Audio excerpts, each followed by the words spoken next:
என் அன்பு சகோதரா, உன்னை கர்த்தர் நேசிக்கிறார் மகனே. எழுந்திருப்பாயா, உனக்கு நான் ஜெபம் பண்ண போறேன்.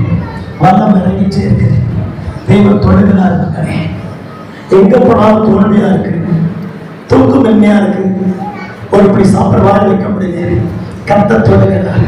எல்லா தலைகளும் வெளியே புறப்படுகிறது. தெய்வத்தோடு சுகமாக்கிட்டு இருக்கிறார். பயப்படாதே. உன் துக்கத்தை இயேசுவுக்கு மாற்றி விட்டார். கர்த்தர் நடுவில் இருக்கிறார்.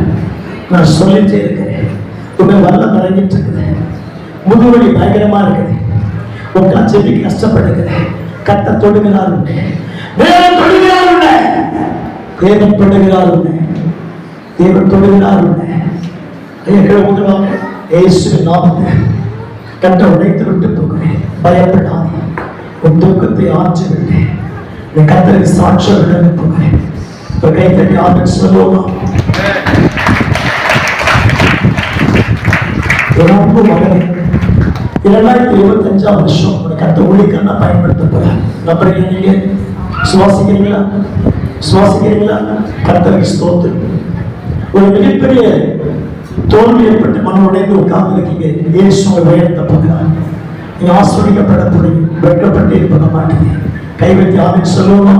2 உற்சாகத்தோடு